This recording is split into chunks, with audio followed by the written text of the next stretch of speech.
पूरा ज्ञान हो, क्योंकि चारों वेदों का सार गीता जी है। इसमें हिंट ज्यादा है, विस्तृत व्याख्या नहीं है, लेकिन ज्ञान श्रेष्ठ है भक्ति मार्ग का। और भी जो सतगुण से उत्पन्न होने वाले भाव हैं और जो रजगुण तथा तमगुण से होने वाले भाव हैं, यानी इनसे जो कुछ भी हो रहा है उन सबको मुझसे ही होने वाले हैं ऐसा जान, क्योंकि इसका मूल कारण मैं ही हूं। परंतु वास्तव में उनमें मैं और वे मुझ में नहीं है। अभी आपने पढ़ा शिव पुराण में 9वें अध्याय में कि ब्रह्मा विष्णु महेश में तो गुण है और काल शिव ये गुणातीत है, ये इनसे न्यारा है। आगे देखो अब 13वें श्लोक में कि गुणों के कार्य रूप सात्विक राजस तामस यानी विष्णु ब्रह्मा और शिव से, इन तीनों प्रकार के भाव से ये सारा संसार प्राणी समुदाय मोहित हो रहा है। इन्हीं तक की भू भक्ति में, इन्हीं से मिलने वाली राहत में आसक्त होया पड़ा ये नादान प्राणी।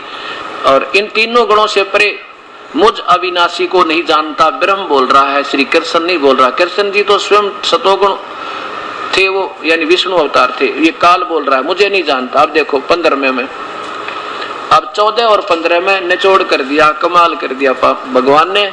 अब 14वां श्लोक 7वें अध्याय का, क्योंकि यह अलौकिक अर्थात अति अद्भुत त्रिगुण में मेरी माया, तीनों गुणों के द्वारा फैला गया ये जाल जन्म मृत्यु और यहाँ रोके रहने का बड़ी दुस्तर है, खतरनाक है।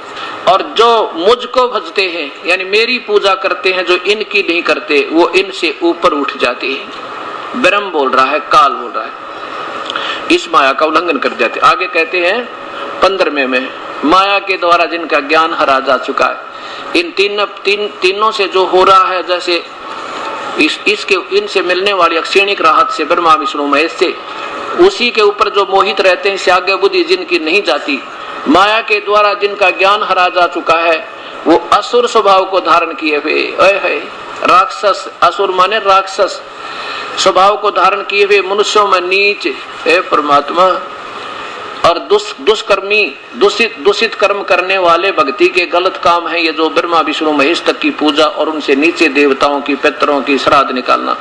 और मूर्ख लोग मुझे नहीं भजते अर्जुन, माम ने प्रपंते, मेरी ब्रह्म साधना भी ना करते, ये नादान यहीं तक सीमित है। सिद्ध कर दिया भगवान ने कि ब्रह्मा विष्णु महेश तक की पूजा रिजेक्टेड है। ये तो ब्रह्म कह रहा है। अब देखो तमोगुण की साधना की थी रावण ने भगवान शिव की, अपना शीश भी चढ़ा दिया, और शीश क्या यहाँ से दोनों हाथ दोनों भुजा और शीश चढ़ा दिया, क्योंकि उस प्यारी आत्मा के गुरु ने यही बताया कि ये शिव जी सर्वेश्वर है, महेश्वर है, सर्व सुखदाई है। अब जैसे गुरु जिनको मिल गए, ये दोष गुरुओं का है, इस साधकों का कतई नहीं मानता ये दास, क्योंकि विद्यार्थी को के क्या पता शिक्षक क्या पढ़ा रहा है, उसने शिक्षक की बातों पर विश्वास करना स्वाभाविक होता है। अगर रावण को ये सतज्ञान आज चल रहा है ये मिल जाता, वो विमान में बैठकर सतलोक चला जाता, जो अपना सैक्रिफाइस करता है पर कर सकता परमात्मा के पाने के लिए। लेकिन पूजा ही बबूल का बीज बीजने से आम नहीं लगते। भगवान शिव की साधना करने से ठीक है, उसको जैसा किया भगवान ने ऐसा दे दिया, सोने की लंका बन गई है, और वही खूब ठाठ हो गए, सिद्धि आ गई, आकाश में उड़ गया। उस सिद्धि का दुरुपयोग कर लिया, सीता उठा लिया, अपनी माँ को उठा लिया निकम्मी आत्मा, और पाप का भागी बना, कुत्ते आड़ी मौत मेरा राक्षस कहलाया। ये शिव का उपासक था, तमोगुण का उपासक था।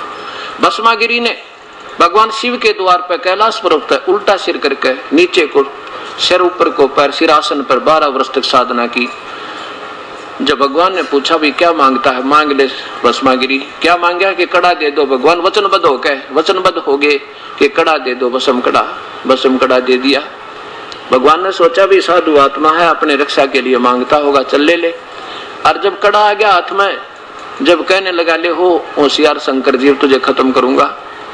अब देखो नीच आत्मा में उन्हीं की पूजा कर रहे हैं, और क्योंकि राग स्वभाव जा नहीं सकता इन पूजाओं से, ये गीता प्रमाण देती है। गीता कोई बच्चों का लेख नहीं है, ये ब्रह्म की अपनी बोली हुई यानी 21 ब्रह्मांड के मालिक का बोला हुआ ज्ञान है, इसमें जरा सा भी भेद नहीं है।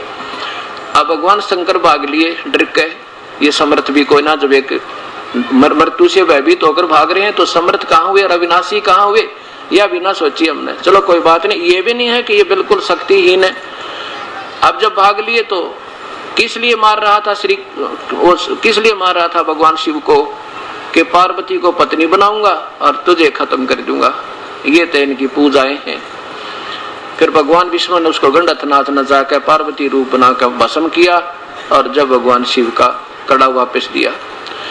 अब ऐसे हिरण्यकशिपु ने रजोगुण उपासना की थी, यानी ब्रह्मा जी की। ये तीनों भगवान एक शक्ति के हैं, कोई अंतर नहीं तीनों में। जैसे एक विभाग, एक मंत्री होते हैं ना किसी प्रांत में, उनकी एक जैसी पावर, एक जैसी रैंक होता है, कोई अंतर नहीं होता।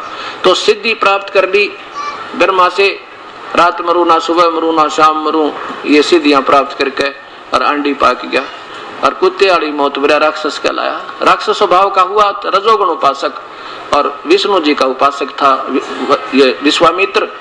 उसने अपने ही साथी वशिष्ठ मुनि के 100 बालकों को ऐसे कत्लेआम कर दिया, 100 मासूम बालकों को, केवल अपनी मान बढ़ाई के कारण। क्योंकि वशिष्ठ जी उनको राज ऋषि कहा करते, और वो कहा करते मुझे ब्रह्म ऋषि कहो।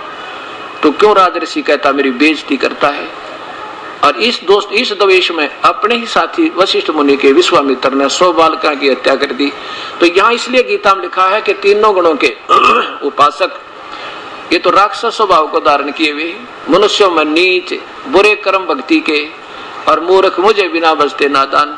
एक और उदाहरण देता हूँ क्योंकि इसका लिंक है आपस में। ये तो रामायण और महाभारत की तरह आपने 100 बार सुनना पड़ेगा जब ये सत्यान हृदय में समा होगा आपके। एक बार कुंभ का मेला भरा हरिद्वार में, आज से 350 वर्ष पूर्व। वहां पर ये यानी तमोगुण के उपासक कौन कौन है? नाथ परंपरा के ये कनपाड़े नाथ, ओगड़ नाथ जो बिल्कुल नंगे रहते हैं, और ये गिरी पुरी, ये सारे इकट्ठे हो गए अपने अपने खेमों में। और विष्णु जी के उपासक, सतोगुण के उपासक वैष्णु साधु, ये भी पहुंच गए अपने न्यारे खेमे में इकट्ठे हो गए। और जब आया वो स्नान करने का समय, हर की पैड़ी हरिद्वार में, वो पहुंच गए, सारे के सारे चल पड़े, अपने अपने प्रस्थान किया स्नान के लिए। सबसे पहले नंगे महात्मा वो नागा पहुंच गए और की पैड़ियों पर खड़े हो गए, घेर के सब स्थान को। कहने लगे बाकी सभी बाहर खड़े हो जाओ, पहले हम स्नान करेंगे, हम सर्वश्रेष्ठ हैं, हम इच्छा हैं, हम निर्गंध हैं, त्यागी और बैरागी हैं, हम सर्वश्रेष्ठ हैं, पहले स्नान करेंगे। अब वैष्णु साधु आगे आए फिर दूसरे नंबर पे। वो कहने लगे, वो पूरा झुंड के झुंड, गोप के हजारों की संख्या में आकर कहने लगे कि तुम काहे के श्रेष्ठ हो, पशु की तरह नंगे फिरते हो, तुम टट्टी के हाथ भी नहीं धोते, सरड़ फरड़ गलीज, बाहर निकलो, हम सर्वश्रेष्ठ हैं, हम वैष्णु उपासक हैं, हम बिल्कुल सत भक्ति करते हैं, ऐसा है वैसा। अब नान नून तब भूल गए, स्नान तो गए भूल, और मुक्कम मुक्का, लट्ठम लट्ठा। कहते हैं तलवार निकाल लाए और बाले निकाल लिए, छुरी निकाल ली। 25,000 वो दोनों ग्रुप उस हर की पैड़ी पर कत्लेआम कर दिया और भगवान भूल गए। अब यहाँ बताते हैं परमात्मा कबीर साहब के, तीर तुपक तलवार कटारी जमदड़ जोर बदावे हैं, और हर पैड़ी हर हेत ना जाना, और वहां जाकर चलावे हैं। ये काटे शीश नहीं दिल करुणा, वो जग में साध कमावे हैं, और जो जन उनके उपदेशी हो जा उनको भी नरक ले जावे हैं। ये भी खतरनाक कहानी है भाई।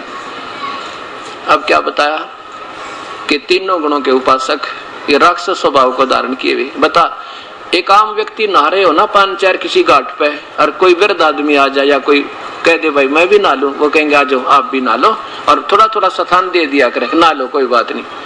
और इन लोगों का तो आम व्यक्ति से भी बद व्यवहार। जब ये नहाने के ऊपर लड़का मर गई, ये कहाँ के संत। तो गीता जी की बातों को हमने श्रेष्ठ मानना होगा, जो इसमें लिखा ये अक्सर गलत नहीं, लेकिन इसको समझने की कमजोरी इन संतों की, इनके पास ये 5वें वेद का ज्ञान नहीं था। और 5वां वेद यानी सोसम वेद जो है, ये कुंजी है या ताड़ी है सारे खजाने के सब सदग्रंथों को खोलने की। ये इस दास को दी मेरे परमेश्वर ने, कबीर परमेश्वर ने मेरे गुरुदेव के माध्यम से इस दास पर जाकरी आप पुण्य आत्माओं के लिए खजाना खोल दिया भी है। अब यहाँ तक तो रिजेक्ट हो गए तीनों गुणों के उपासक, तो मूर्ख लोग राक्षस स्वभाव का धारण किए, ब्रह्मा विष्णु महेश, और पितर पूजनीय, श्राद्ध निकालनी है, गीता में मना किया। ये और देख लो 9वें अध्याय का 25वां श्लोक। देखो भक्तात्माओं, यदि भक्ति करनी है तो अपनी पवित्र गीता जी को अपने फेर पढ़ना होगा। पहले ये सच्चाई भी अपने तक नहीं आ पाई। 9वें अध्याय का 25वां श्लोक,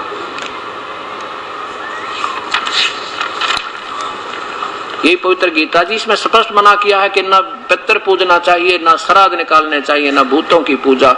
ये तो यूजलेस है, ये बिल्कुल गलत है।